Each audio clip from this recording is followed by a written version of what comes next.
Hello aspirants, welcome to PW OnlyIAS. I'm here Harpreet Singh with the daily analysis of the Hindu from 5th of November 2024. Let's begin with today's analysis. The topics that I've taken for today's analysis from the Hindu are, from the mains perspective, please see, unsafe online spaces for women, page number 8, climate mitigation, again from the editorial section. India's workspace culture related to the toxicity and certain deaths that have been reported because of the pressure that is exerted on the employees. Then death sentence pardoning, which it is with respect to the Article 72 and Article 161 of the Constitution. Thadou community, page number 2. See, I've taken out certain important documents from the government sources and placed over here. So please be careful while reading these because these can be asked in your examination. Then Kalka Shimla rail. Now, with respect to green hydrogen is mentioned here, with respect to the Kalka Shimla rail. So we'll see both the topics. Private wealth concept, very important. Today, the judgment will be given by the Supreme Court, but we should understand what basically means. OPEC and OPEC plus. Amrit Kaal, page number 6. So all these things, again, are relevant from your prelims as well as mains. Let's move ahead. Mains topics. Okay, the first is, though it's an editorial section, we have to do it in detail because the content over here is very limited. We need to analyze it from very in-depth analysis. See, big tech fails unsafe online spaces for women. Now you realize that with the advent of the artificial intelligence and so many digital spaces, along with it, we see the penetration of internet technologies, even in the rural regions, not only in India and other parts of the world, and in even countries like Africa, we realize that women are also at a threat. There were certain conventional means like bullying, passing comments on the online platform, but that is, again, we have gone too far in that aspect also because we have come up with concepts like deepfake technology, which we will see. So this is important from the perspective of GS1, GS2, GS3. With respect to women, again, GS1 and 2. Then GS3, obviously, with respect to aspects of technology are involved, so it can be asked in any of these papers. For that matter, even in ethics paper also they can ask you. So this is a very important topic. Now see, before we go ahead, there are few things, let me tell you. Big techs fail, why? See, understand that we realize that the various big firms like Google, Microsoft, they are pushing towards the artificial intelligence. Now, out of that, we realize that because of artificial technologies, we have come up with the deepfake technologies, which is basically masking the face of somebody on the face of other. So what happens because of that? You can create a video of any particular woman and circulate it. And it is very difficult to differentiate between what the actual video is, who the actual person is. Similar cases, we realize that when we talk to the, let us say the big giants, Google, for that matter, Meta, they realize that they're working on that, but they're not able to control these things because see, these videos being created and then being circulated through social media is a point of concern. That is why we say, though the technology is being used, but how to control it is not even the giants who are working on that are not able to control the technology. That is why they say the big tech firms are basically failing, and with respect to the unsafe online spaces for women. Now, let me see the brief idea what the editorial is, then we will actually go into the detailed analysis. Over here, we realize that you know that the United States election is going on, where Kamala Harris and Donald Trump, they're basically contesting for the position of the president. We realize that over there, deep fake images, videos were created of Kamala Harris in order to degrade, in order to dent the integrity and character of the candidate for the president. Now that basically created a lot of ruckus in the United States. So that is, again, we can see the level of problem that deepfake technology can create. Along with it, we realize that this article mentions about deepfake technology. It also talks about politics in a way that at the level of political revenge also, different parties can basically create deepfake technologies, deepfake videos, audios. Because today you realize that it is very easy for the artificial intelligence software to mimic your voice, and it is very difficult even for the forensic labs to differentiate whether it is your voice or not. That is why it is a very problematic and a threatening issue. Along with it, we realize that we had seen PM Meloni case, the Prime Minister of Italy, that deepfake video of hers were created and circulated. Now that basically was that created a huge human cry with respect to the digital technology also, that even a Prime Minister's deepfake video can be created and circulated. And she filed a case against also certain firms who were basically working on these artificial intelligence technologies. So what we're basically talking about, if you want to study this online space with respect to women and the women's security, we need to see it from a holistic perspective, not only from the perspective of simple artificial intelligence. There are other means also which are threatening the women. So let's analyze this topic in detail. First of all, the word which correctly is in the market right now and can be asked in your examination is technology facilitated gender based violence. Technology facilitated gender based violence. Very often it is noted as TFGBV.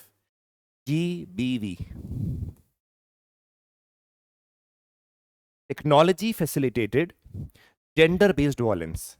According to the United States Home Department, an estimated 85% of the women with access to the internet have witnessed this sort of violence, whether in the form of comments, whether in the soft of bullying, whether one or the other way.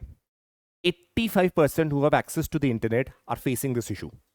You can just imagine the extent to which women are being bullied and the gender-based violence through the online platform is being carried out. So let's see what it basically is.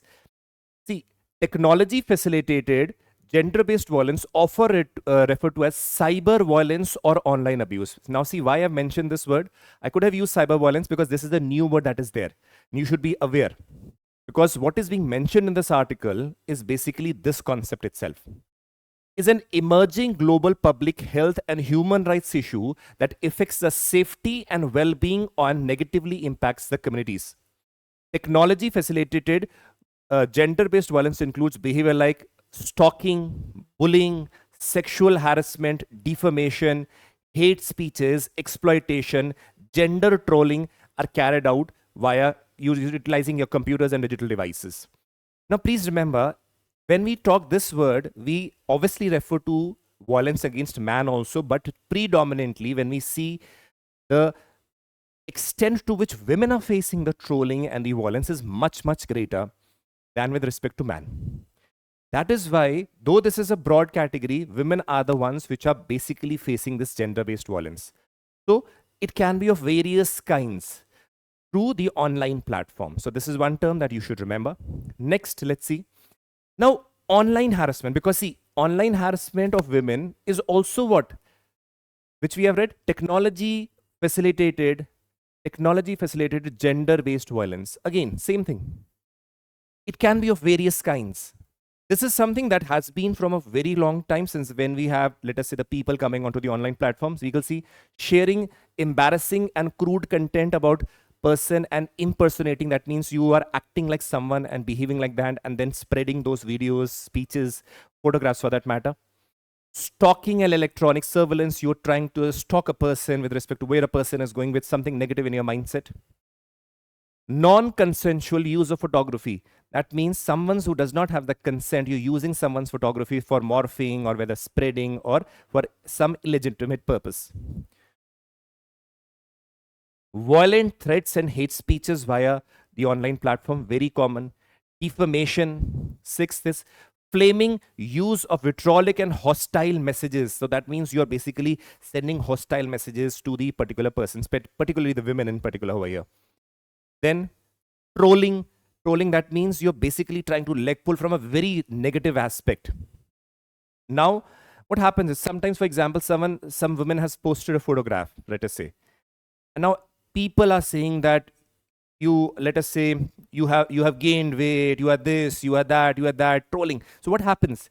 The people are basically trying to troll her, defame her in different ways, and in a perspective to hurt that particular person.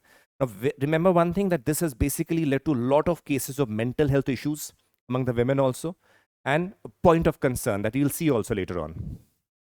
Eighth, online harassment of women, sometimes called cyber sexism or cyber misogyny, is specifically gendered abuse targeted at women and girls. Specifically with respect to women being targeted. Remember that it is also an outcome of the patriarchal societies, where we assume that women has to be confined within the walls and dressed up in a very particular way. And if someone doesn't follow that, it is considered as going against the norm of the society. The people are more concerned about what others are wearing and how others are behaving. And that results in these types of stereotype comments that are being passed by a large number of people for that matter. Now, incorporates sexism, racism, and religious prejudice. Now, this is again important thing. The important dimension which is rising now is it is not only the women. Yes, the women is being targeted, but women along with her religion, her race, they are targeted along. So this is a combined form of harassment that the women are facing with respect to, let us say, what the person is wearing, what the person's identity is, along with the gender identity. They are mixed and then targeted.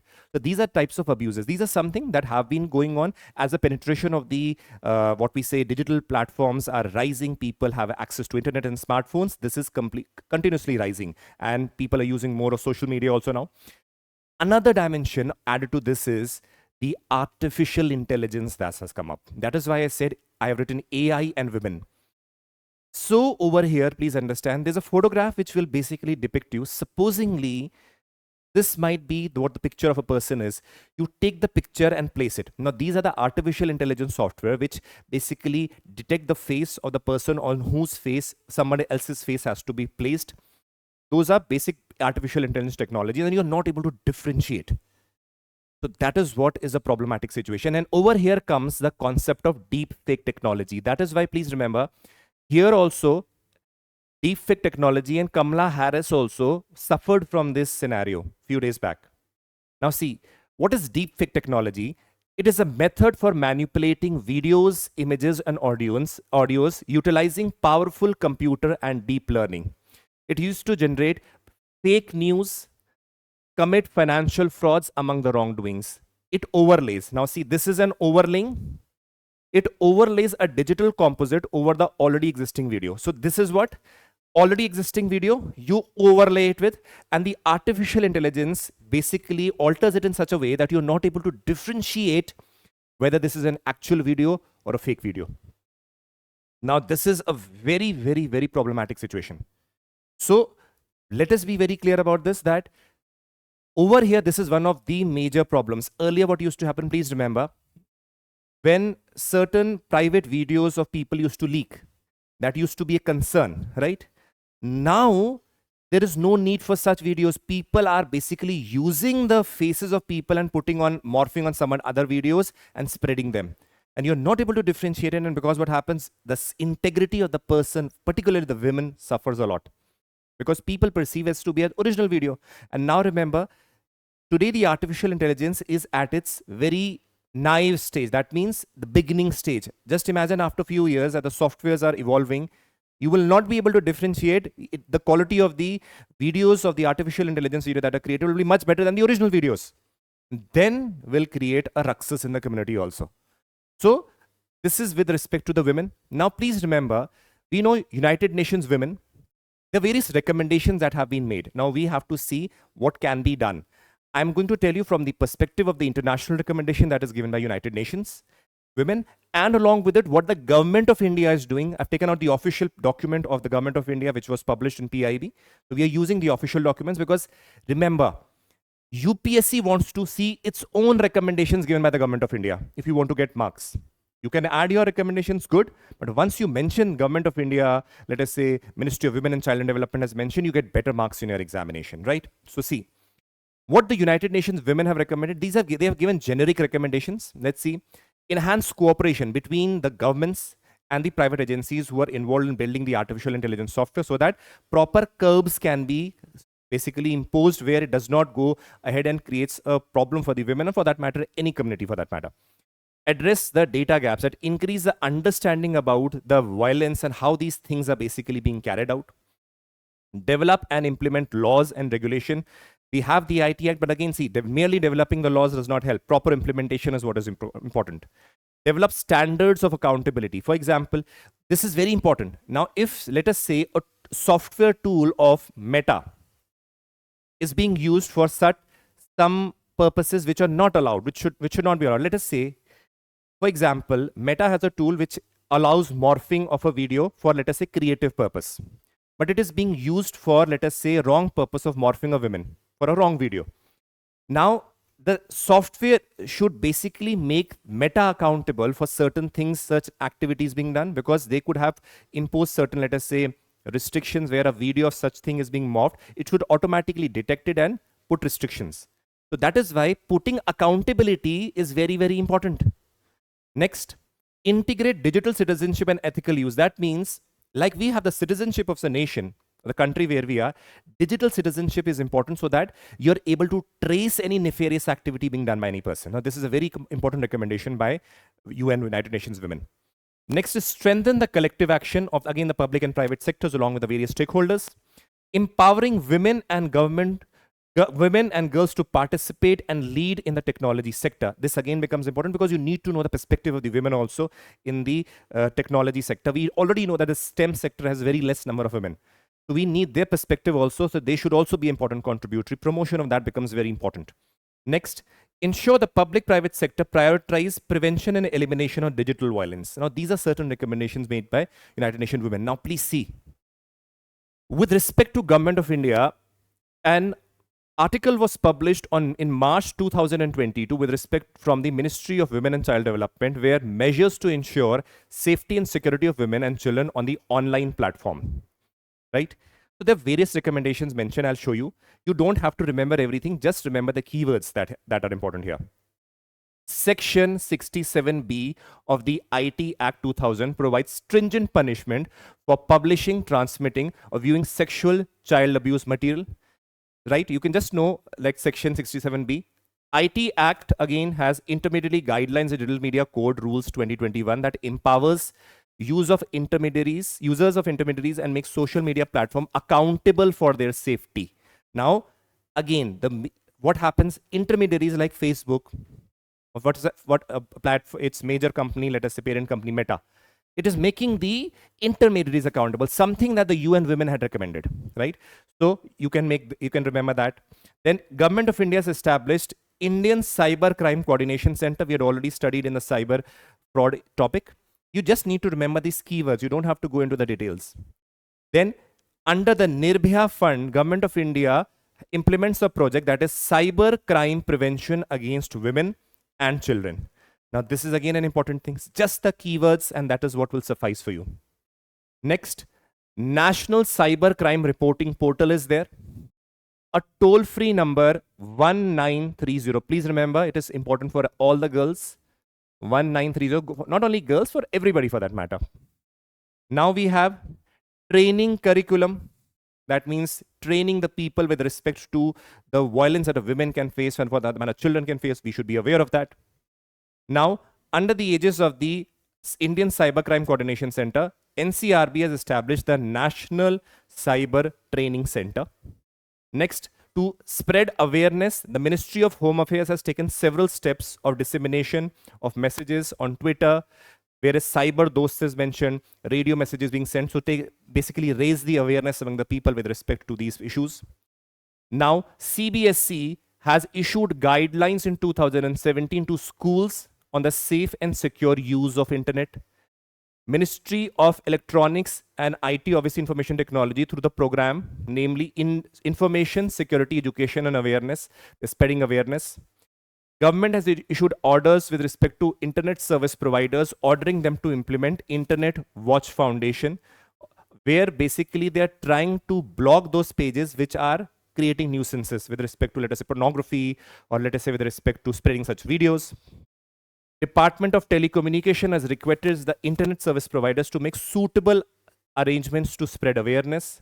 A memorandum of understanding between the MCRB, right, National Crime Record Bureau, and Indian National Center for Missing and Exploited Children with respect to US, because remember, in various cases it has been seen that women, especially the small kids or children, are basically kidnapped and they're used as means for prostitution and creating videos on that perspective.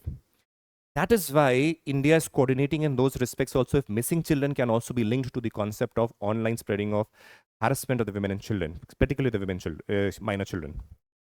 Now, these were the aspects and issues which you should have been aware of, and you should have brief guidelines. Please remember, when we use the official documents, you don't have to remember each and every word. Keywords have to be remembered because you don't have to write stories and examination, just the keywords and just expand it in one line. That is it, right? So let's move on. Hopefully you understood this topic in detail, what we had studied. It's a very, very important topic. This can be asked in your examination and even in your essays for that matter. Let's move ahead. Now, very important topic, which is related to, again, in your editorial section, I had mentioned climate mitigation as a topic. The moment when you see climate mitigation, if you haven't read the concept, you will basically be coming to mitigate the climate change, right? Very simple. But there are very specific things that you need to understand. So the topic 2, relevant from the perspective of climate change, GS1, in page number, on page number 8, it was basically reported. Now see, what is climate change mitigation? The important thing is, please understand, climate change mitigations are means and ways of avoiding and reducing the emissions of heat trapping greenhouse gases. What generally happens when the moment you hear climate change mitigation, you consider it from a very broad perspective. Yes, it is a broad topic, but the specific thing is greenhouse gas emission reducing and control is the climate change mitigation definition that is there. In the UPSC, when they ask us climate change, we generally read from, let us say, we have not understood those topics. So when in the MCQs you have these things, let us say a topic can be asked, trapping greenhouse gases, or let us say other few points I mentioned, you would say all of the above would be there, but in specific it is related to the trapping of the greenhouse gases. So how we have to prevent that so that the greenhouse gases emissions is reduced to the maximum. So avoiding and reducing the emissions of the heat trapping greenhouse gases into the atmosphere to prevent the planet from warming to more extreme temperature. This is the way. So what all ways you can use to reduce the emissions of the greenhouse gas? There's one more related term. See, climate change adaptation. This means altering our behavior, system, and in some cases ways to live to protect our families and economies and environment in which we live from the impact of the climate change. So the more we reduce the emissions now, it is easier to adapt. So climate change adaptation means how you're adapting to the changes that will take place. But more important is to mitigate. Otherwise, if the changes of the climate change are very severe, it becomes very difficult to adapt, right? So if we say climate change mitigation, it means the ways, strategies, and what all things we can do in order to reduce the greenhouse gases emission. The topic is greenhouse gas emission, right? Understood? Now let's see the two things that are mentioned in the article itself. I have pasted them here. See here. The article mentioned over here has written certain important things that is pasted. See here.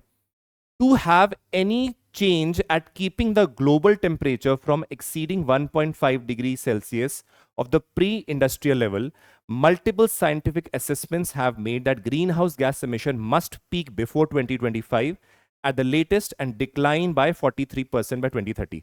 See, we are aiming to restrict the temperature rise by maximum 1.5 degrees Celsius from the pre-industrial level, though we know it is very difficult. For that, we want to have the greenhouse gas emission should peak by 2025 and then slowly decline, which is again a very challenging issue. That is why we have those UNFCCC conference of parties taking place, so that how you can basically reduce the emissions, greenhouse gases and emissions that are taking place. So over here, please remember, this mentions about again that we have in mind, but again, we have to come to consensus. Similarly, when we move ahead, we realize in 2009, climate summit of Copenhagen developed countries agreed to fund the developing countries 100 billion annually by 2020 as climate finance. Now, remember, see, the developed countries had industrialized long time ago. Do you realize when India was in the imperial, let us say, as a colony of the Britishers, British had already industrialized, right? So they had the core emissions taking place during that time. India is now in the phase where its energy consumption is increasing, industrialization activities are taking place. So that's perspective, now the technology advancement in those Western countries or the developed countries is very high, so they can basically afford to have those cleaner technologies, right? While India right now cannot spend a large amount of money because it is already there is energy deficit, and along with it, we have to use our resources like coal and all before we shift on to the greener energy immediately. It is not required. It will not be possible also because the government of India is very categorically stated that our coal consumption will peak in 2035 to 40. So we have to balance again renewable energy. Right now, renewable energy electricity contribution is close to 42%. That is fine. But our dependence on coal is still there because close to 72% of the energy generation that is coming from coal. So we cannot negate that. So what happens is the developed countries said, okay, we will fund you the money so that the developing countries can move to cleaner technologies. Now in Copenhagen in 2009, the developed countries said that for the developing countries and the least developed, we will give $100 billion.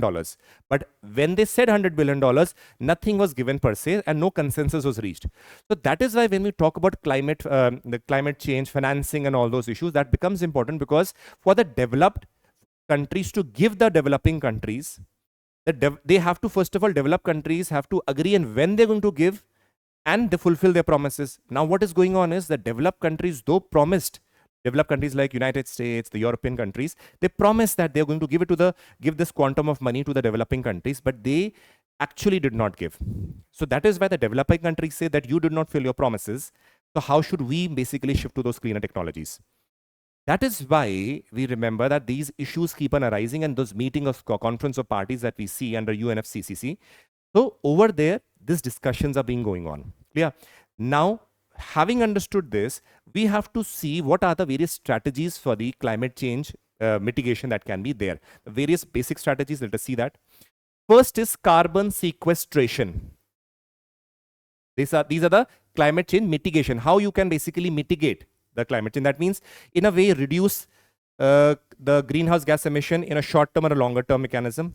First is carbon sequestration. It means carbon capture and storage, commonly known as carbon sequestration. It involves capturing the carbon dioxide from the power plants, industrial sites and air and storing it underground indefinitely. So what is happening that the emissions that are taking place from the industries and all, you capture them, compress them and store them underground so that it is not released in the atmosphere. This is one of the ways. Now purpose long-term storage of CO2 aims to reduce and delay the global warming. This is one way. Next is carbon sink. A carbon sink refers to a natural or man-made reservoir that accumulates and stores carbon containing compounds for extended period. For example, ocean. Do you realize though the carbon content or carbon dioxide content has increased, large amount is stored in the oceans also, absorbed in the ocean. So that storing of the carbon in certain bodies like water or oceans is like a sink where the carbon content is sinking as being stored. So a carbon sink can be natural or artificial. A carbon sink refers to a natural or man-made reservoir that accumulates and stores carbon-containing compounds for extended period, reducing the atmospheric carbon dioxide concentration. Now see example, vegetation. That is why we say plant vegetation and have afforestation practices. Oceans are primary global carbon sinks. So having maintenance of those seas, oceans clean, water bodies, planting of the trees, these are also the ways through which carbon sinks can be increased. Next, carbon credit.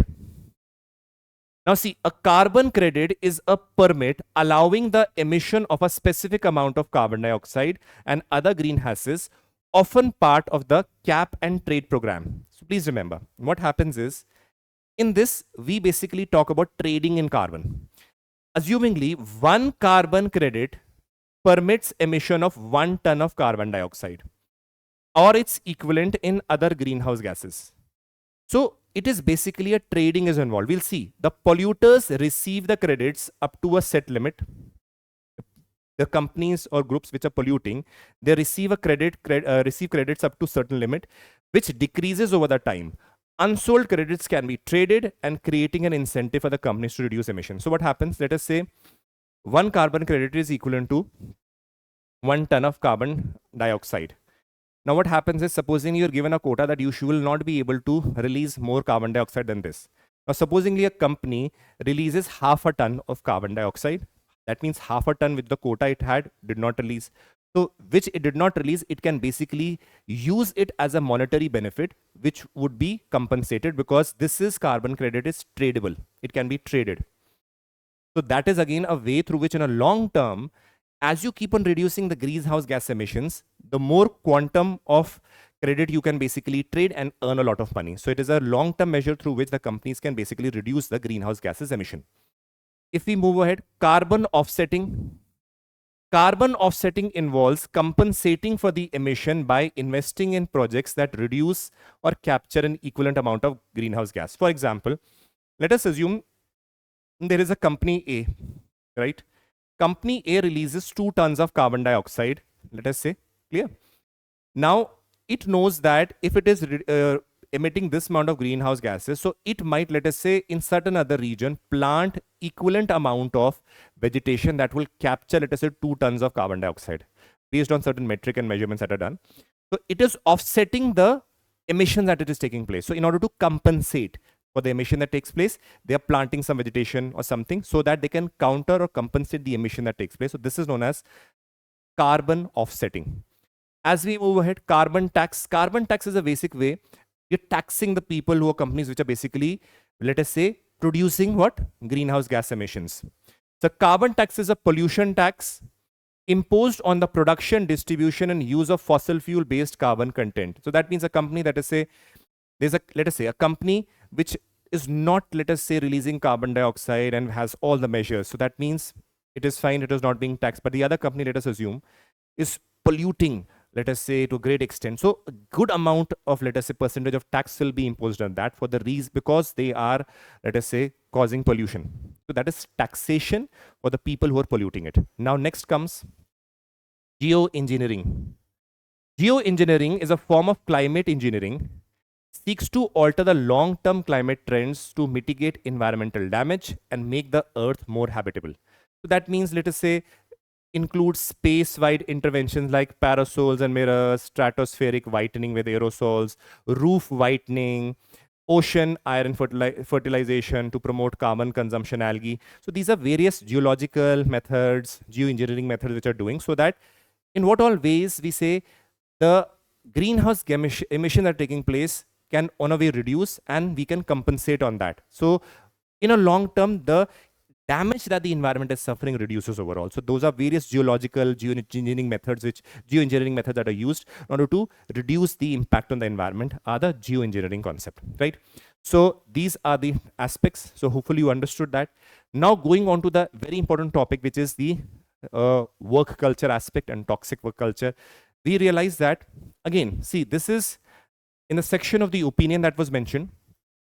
It is like an editorial because it mentions very few things. So I have gone into detail and explaining you what are the dimensions associated with that. Now see here, it is important from the GS3 perspective also, as well as GS4, in which, let us say, work culture dimensions can be there. Now see, we saw the death of Anna Sebastian, chartered accountant, because of the work culture pressure and the toxic culture that was prevalent.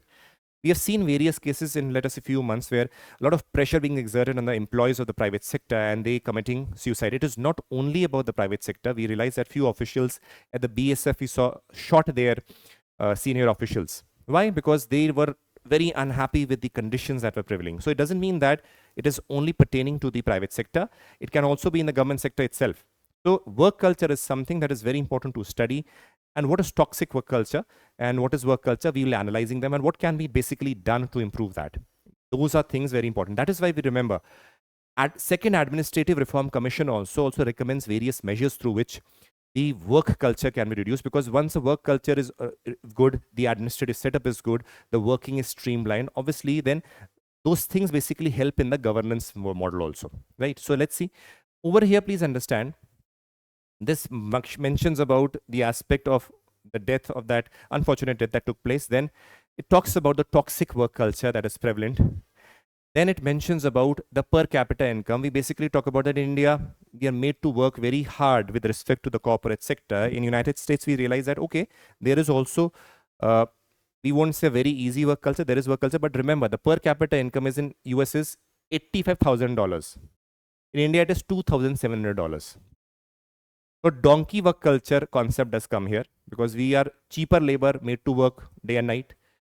On the other hand, in the United States, the condition though being there, but they're paid very handsomely. So those dimensions also come, and then how to resolve the problem. So we'll be seeing all these things, the analysis of this particular article. See here.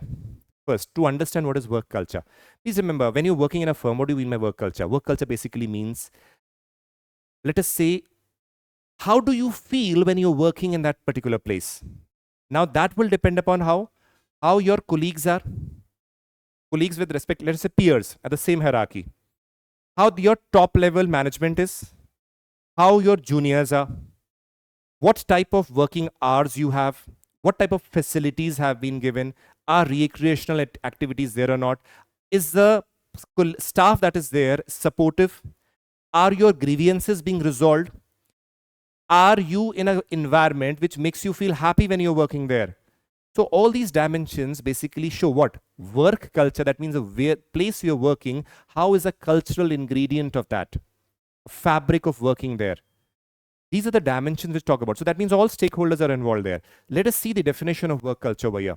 When we talk about work culture, please see, work culture is a holistic overview of stakeholders' participation in an organization, gauged through what? Leadership practices, employees' behavior, workplace amenities, organizational policies, making up the healthy work environment. So again, policies also. Let us say policies in favor of the employees. Again, not everything can be given to employees. It has to be balanced. But are they in favor of the employees? So these things basically are helpful. So this is what is the work culture. Now, a healthy workplace culture aligns the employee's behavior with the company policies and overall goals of the company. Now, see, if the work culture is good of a firm, whether it is private or whether it is government, you realize the employees are happy to work. They will work for that company also, help it profit also.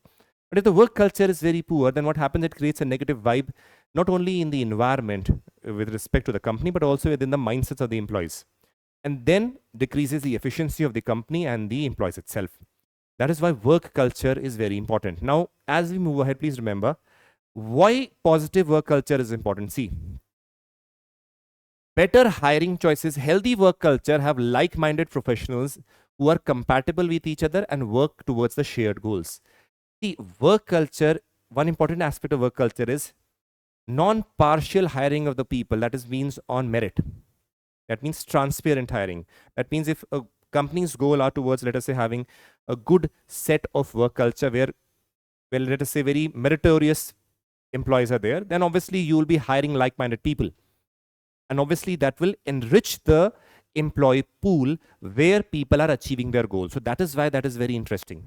So that is why we say like better hiring choices, employees happiness, employees happy to go to the office, work there, employees retention again, because if the person is valued, the company will value them and retain them also and resolve their grievances in any case that they face.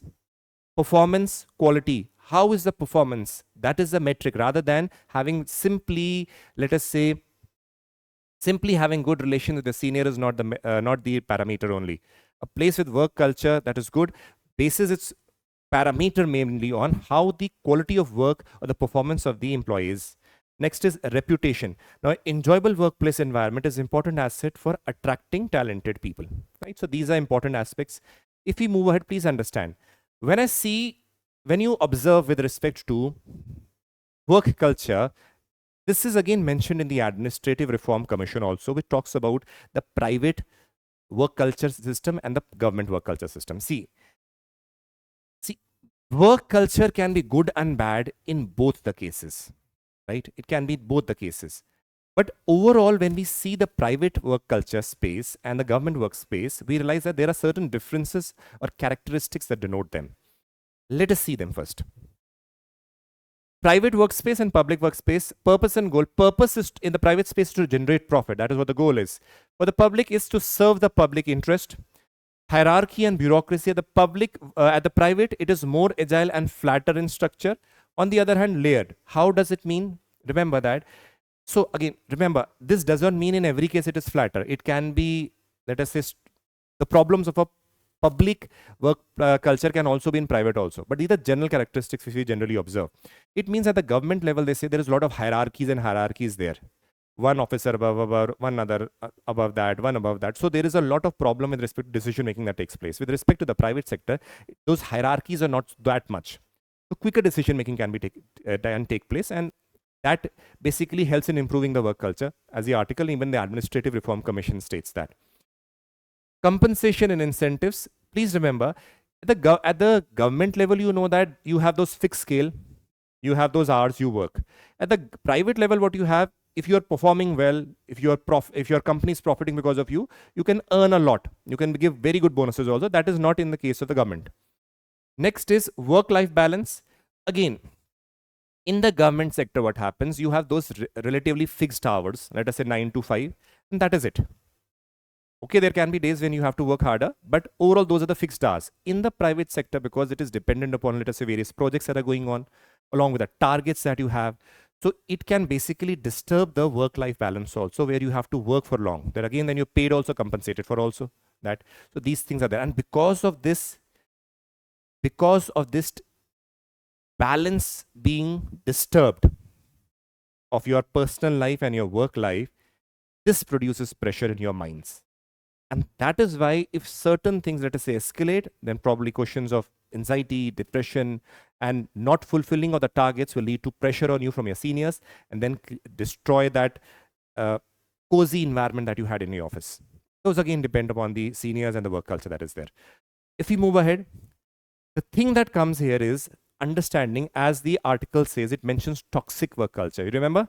The article says toxic work culture.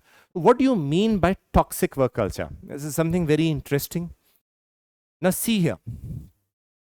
A toxic working environment can be defined as negative attitudes, behavior, practices that undermine an employee's overall well-being, which is physical and mental, with respect to job satisfaction and productivity of the company. So that means there is negative environment. People are leg pulling each other. Attitudes are not right. There's no teamwork. Leadership at the down. Leadership is not that supportive.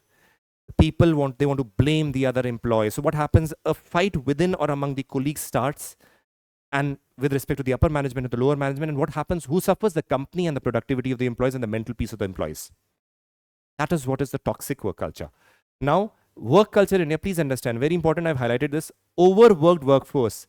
As per the International Labour Organization report, India has the most overworked workforce in Asia, with 50.5% of the employees working over 49 hours weekly in 2023. Just see this. Just imagine that. India's best workplace in healthy and report. Workplace wellness scores have declined across the industries. Consultation, infrastructure, real estates have higher rank. Lower ranked industries include NGO, education, training, and professional services. So these are certain places, but most important thing that you should have an idea is this. This is important. Now see, there are certain characteristics of toxic work culture. Very interesting. We studied what is toxic work culture. Now there are certain characteristics what toxic work culture can be. Now see here. Non-inclusiveness, that means you are discriminating on the basis of religion, race, caste, sex, age, identity. So that means if there is non-inclusion, that is again a means of discrimination and that leads to what development of a toxic work culture. Unethical work culture, there is dishonesty, unethical things being done over there. Cutthroat competition. Now competition is productive, but if that is in the means of harming others in order to, let us say, make those brownie points for your own, then that leads to an overall decrease in the productivity of the company.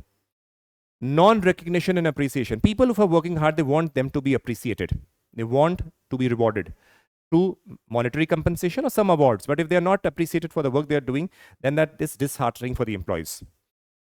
High turnover rates. Now, please remember, a revolving door of employees due to microaggression and workplace politics caused absenteeism and high turnover rates. Now, again, what happens? People, because of the problems related to toxic work culture, go on leaves. They want to switch their jobs. So these things, again, create a lot of issue. Next, corporate donkeys. Now, this is something very, very interesting. Indian corporate culture we call is at corporate donkeys. Why? The reason is it is overworked and underpaid. When we talk about donkeys who are made to work so hard, right?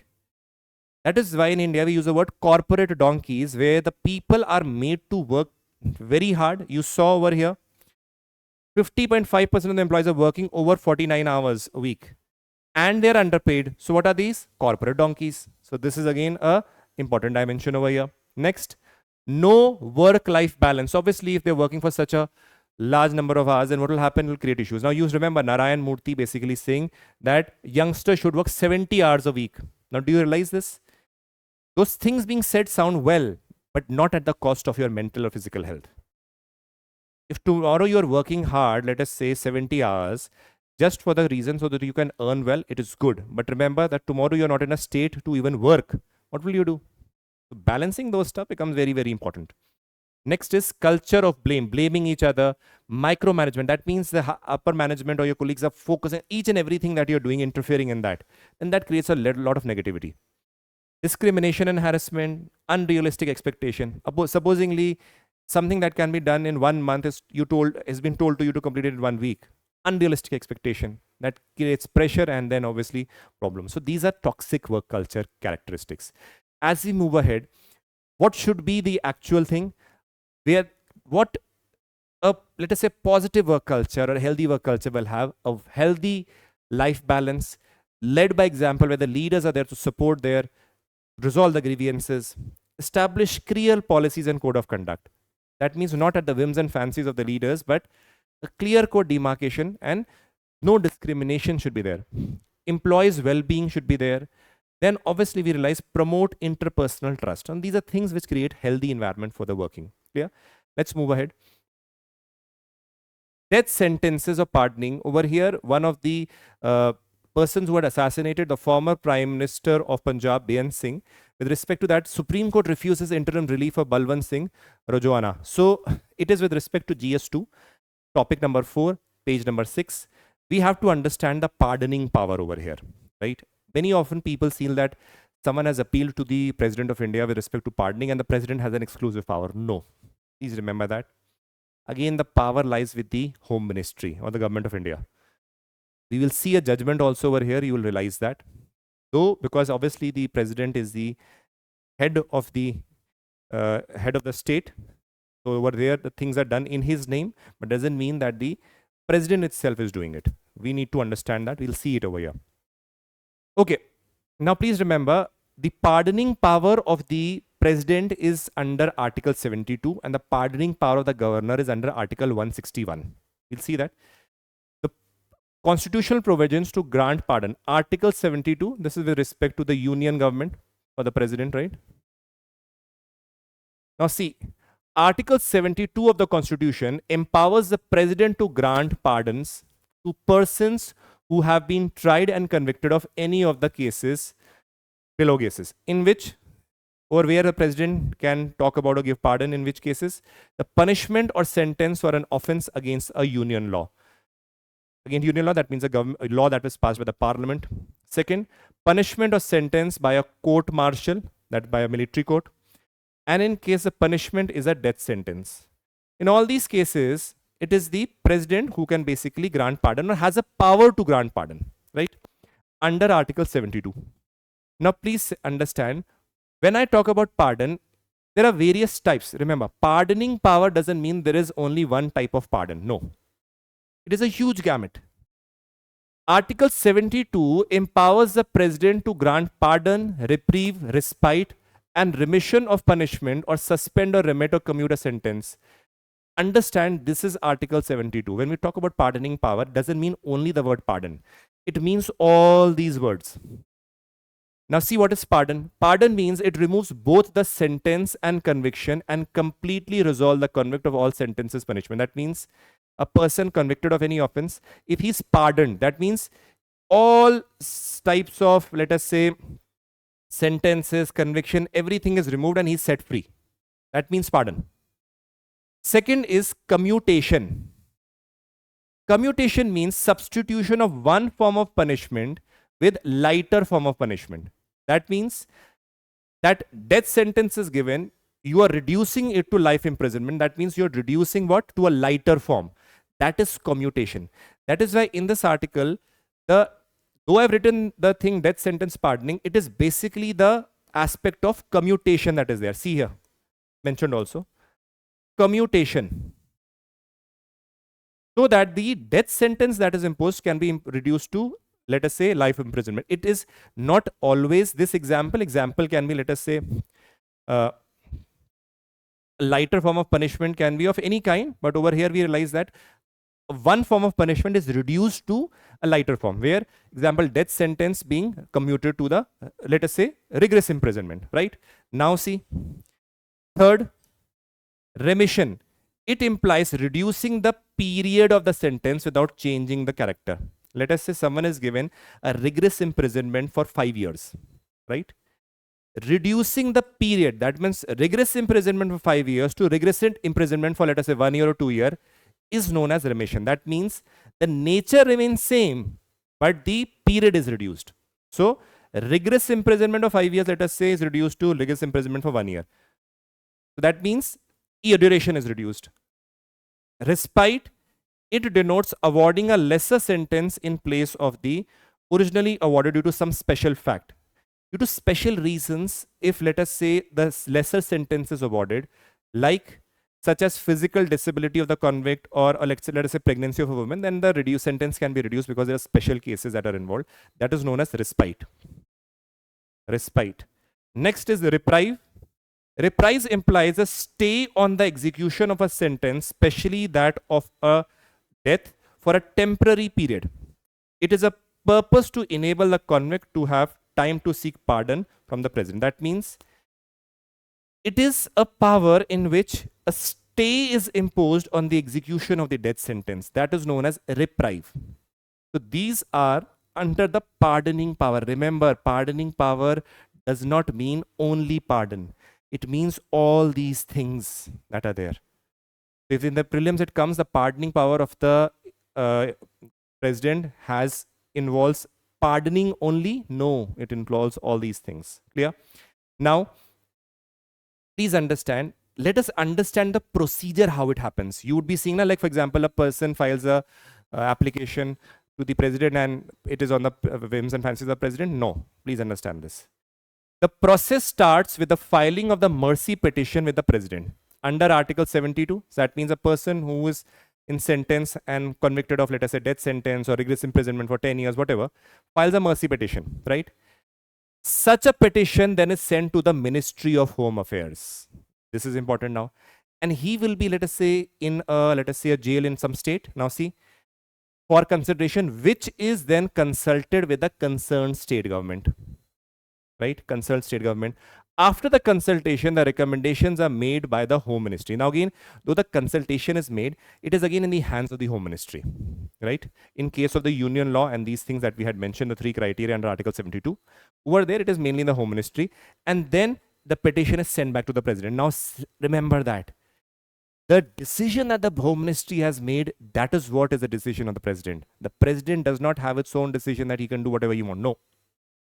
It is the Home Ministry's decision that is what is going to be binding, which we will see has been already said by even the Supreme Court. Now see, in Maru Ram versus Union of India case 1980, the Constitution Bench of the Supreme Court held that the power under Article 72 is to be exercised on the advice of the central government and not by the president on his own and his discretion. That means the president does not have any discretion.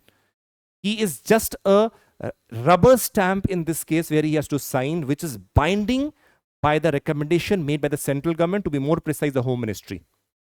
And that advice of the government is binding on him.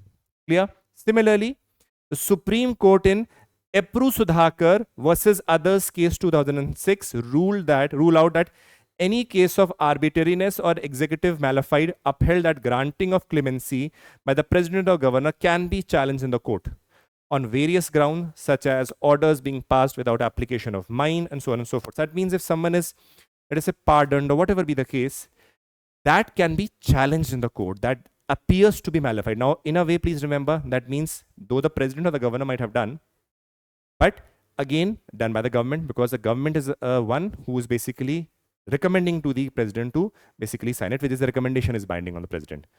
Now see, difference between the pardoning power of the president, we know that it is under Article 72. This is under Article 161.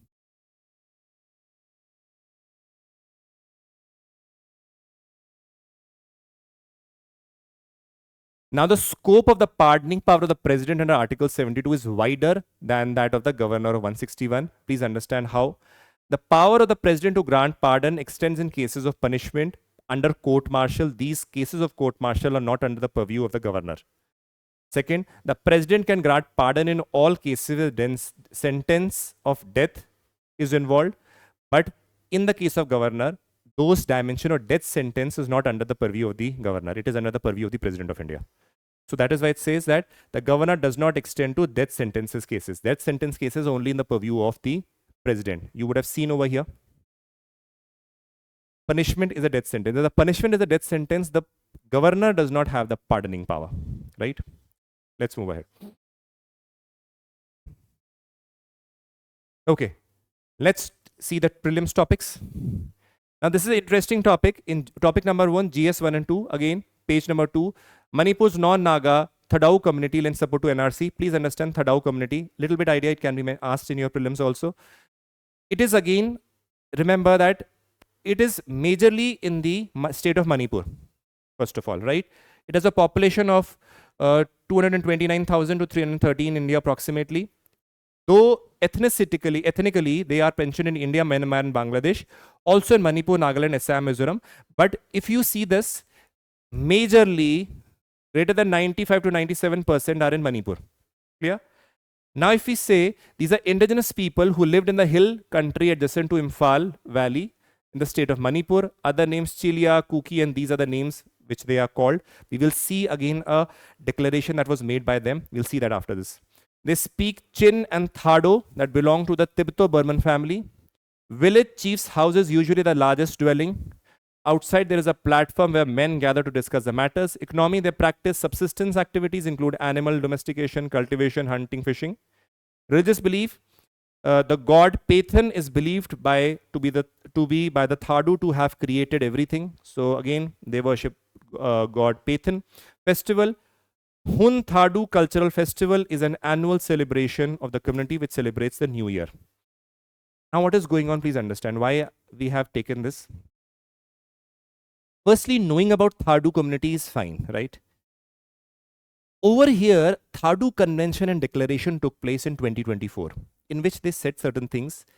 You don't have to remember everything, you just need to know the overview, what happened. In that, they basically gave a declaration. This is, see, Friday, 1st November 2024. This is the official document, the declaration that took place. I've taken out the document. So there are 10 points over here. Now, you don't have to remember everything. What they are basically aiming at this is, they want to protect their identity and culture. In all these points, though I can read it, there is no need, please understand. You just need to remember that Thadou Convention and Declaration took place. Over there, they want that our culture and identity should be protected.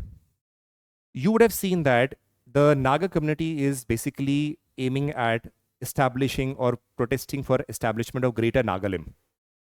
If I show you over here, please see this.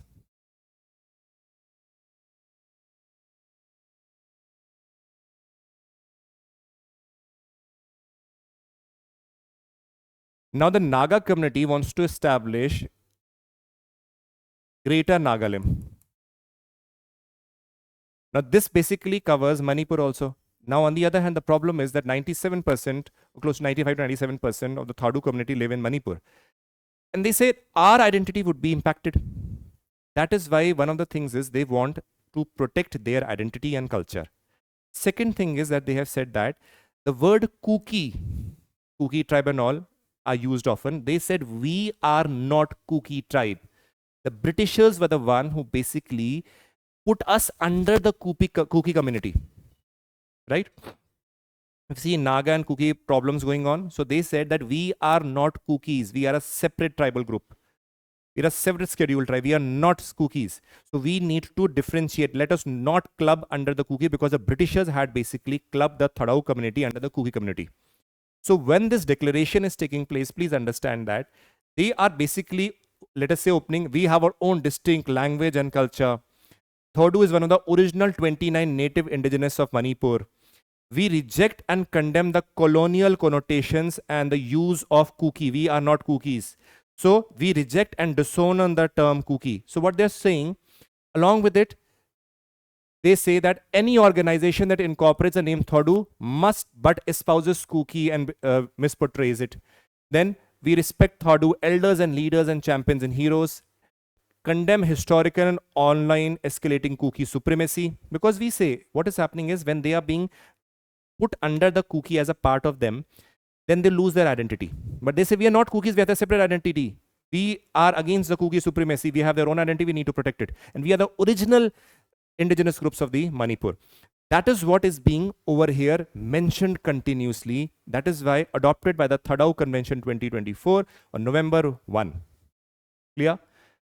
So this becomes important. That means this is one of the reasons where the tribal communities are demanding for their protection of their culture and identity, are not being mixed with other communities and losing their identity. That is why, remember, protection of the identity is very, very important dimension here. That is being taken as a case study. You can take it from Thadou community, which are being from the British time mixed with their Kuki community. So that is why we had to study a little bit of this and then their characteristics. Let's move ahead.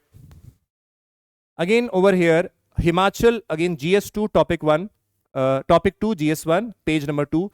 Himachal urges centre to adopt possibility of running toy trains on green hydrogen Kalka Shimla route.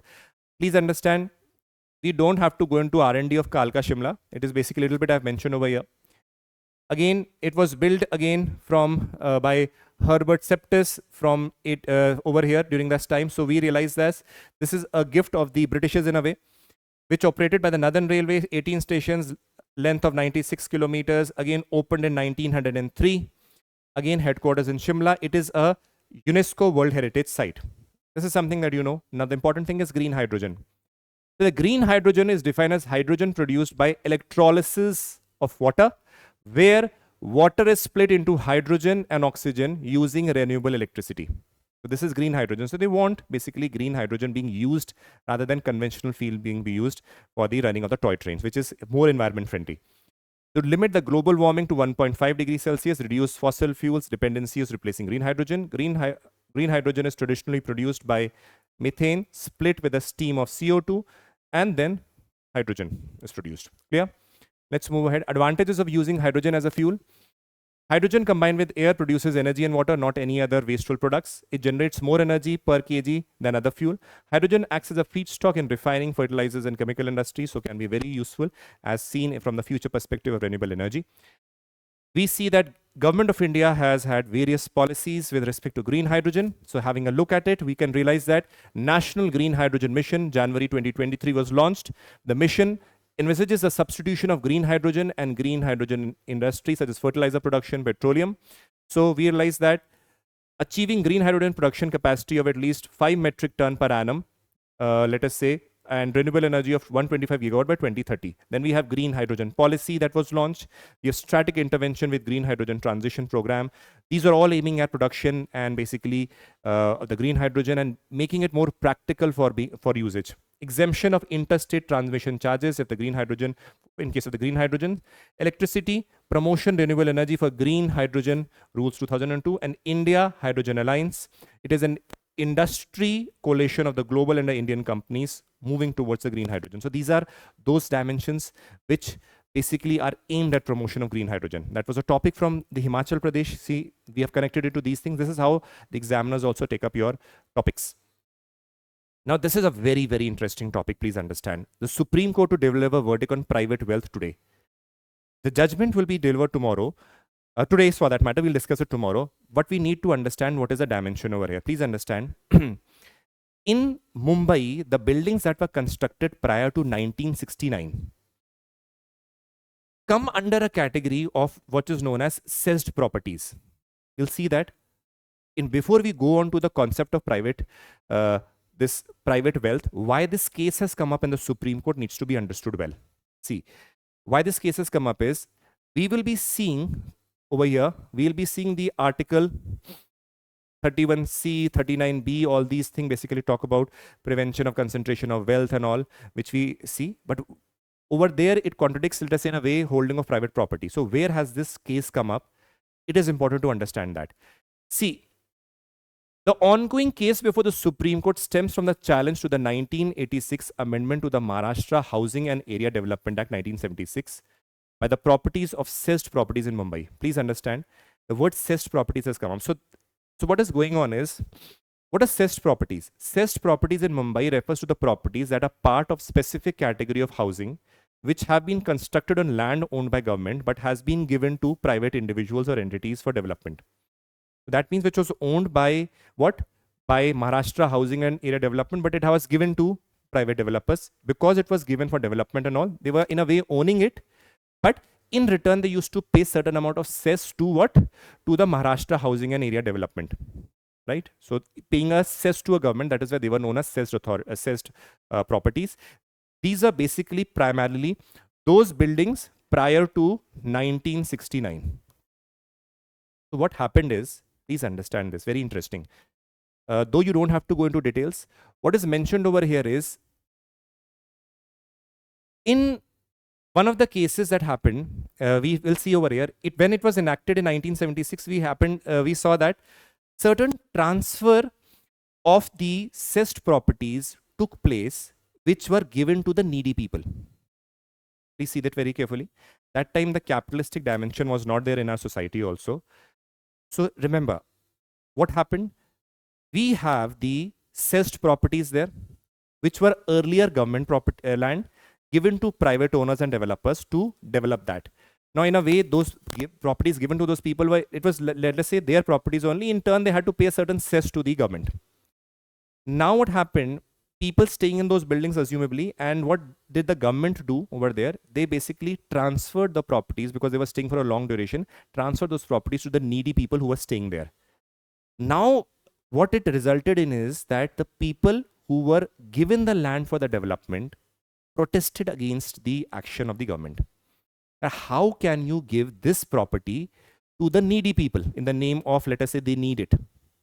Now, the question that comes here is, the Maharashtra Housing and Area Development says, see, initially also it was ours. We gave it to you for development, you gave us cess. And now if we are giving it to the needy people, it is not a problem of concern. Why? What was the argument of the government also? Please see. When we read about the Article 39C, we realize that it talks about prevention of concentration of wealth and all. So the government says that we have given them so that the concentration of wealth is not in the hand of an individual, but distribution of wealth is what is the aim of the constitution under social democratic principle.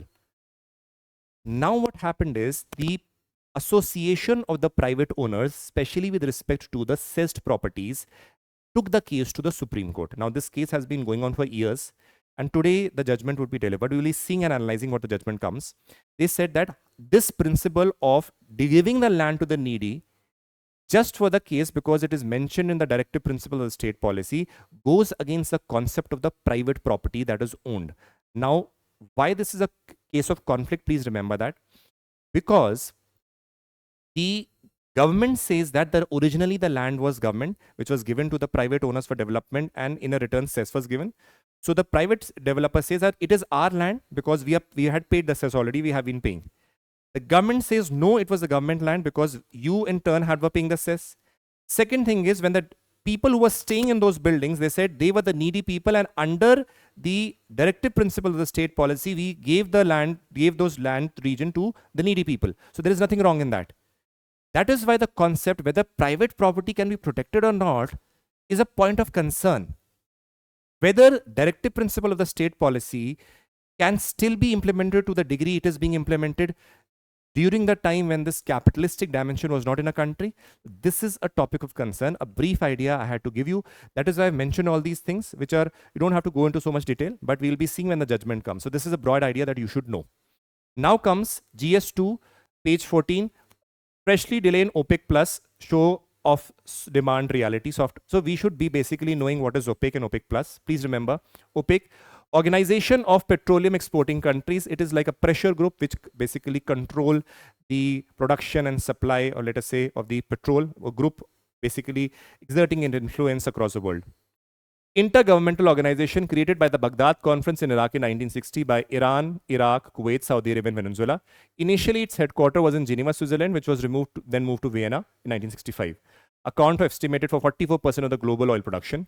Objective of OPEC, coordinate and unify petroleum policies for the member countries in order to secure fair and stable prices of the petroleum, efficient economic and regular supply of petroleum, fair return on the capital for those investing. So members of OPEC, again, major members are there. We'll be seeing in a chart right now. So functions of OPEC to review the status of international oil market and forecast the future. Decisions about matching oil production with expected demand. Provides research and development support to the secretariat body. Now please see. What is OPEC plus? These are OPEC countries. Please remember, these are the former OPEC countries. So present OPEC countries are these. These are those which have left. Firstly, these are non-OPEC countries. Non-OPEC countries, though they are producing oil and all, but they are not member of the OPEC. So those are non-OPEC countries. So when we talk about OPEC plus refers to the non-OPEC countries, which are 10, that export crude oil in addition to the 12 OPEC members. So that means OPEC plus means the OPEC member countries plus those countries which are not the OPEC members, which are basically that export crude oil. So OPEC plus includes the OPEC, these also, and the 10 countries, these also. So these are the OPEC plus. You should remember that. This can be asked in your examination in prelims in particular. Next is forging a future of self-reliance. The word Amrit Kaal Vision 1947 was mentioned here. This is important from 1, 2, 3 GS paper, mentioned in page number 6. Let's see this. Vision 2047, Union Minister of Finance in the Union Budget basically shared a speech with respect to Amrit Kaal. What does it mean? Complement the macroeconomic level growth, focus on microeconomic, all-inclusive welfare focus, promote digital economy, fintech technology, energy transition, climate change, rely on virtuous cycle from private investment with public capital being there. So overall, we see when we talk about these dimensions which are mentioned in the Union Budget, there are certain dimensions that are there. To be more particular, let us go into detail what we have studied here. The budget basically talked about Saptarishi principle. That means what should be followed in order to achieve the goal of a developed country by 2047. Inclusive development, reaching the last mile, infrastructure investment, unleashing the potential, green growth, youth power, and financial sector. These are 7 sectors on which, remember, questions can be asked and are the important principles for few coming years for the UPSC paper also. Now, please remember, Vision 2047 is achieving the USD $30 trillion economy per capita income by 2047. USD 18,000 to 20,000 per strong public finances, robust financial sector, building world-class infrastructure, eliminating unnecessary interference by the government, developing 3 to 4 global champions in every sector, becoming self-reliant in defense and space sectors, forging green growth, empowering the youth and skills, partnering with the foreign R&D firms. These are the certain things that have been mentioned over here, right? So these were the news. Let us see the MCQs. I have given the MCQs along with the explanation on the next page. Please see. Question 1. This is the explanation. Question 2. This is the explanation. Question 3. This is the explanation. Question 4. This is the explanation. Question 5. This is the explanation. Question 6. This is the explanation.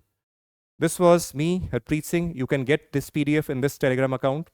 Along with it, please make sure you revise it properly and make the best use of the material that is being provided. God bless you. We'll continue from tomorrow also. As we, in the end, we always say, Jai Hind, take care, God bless.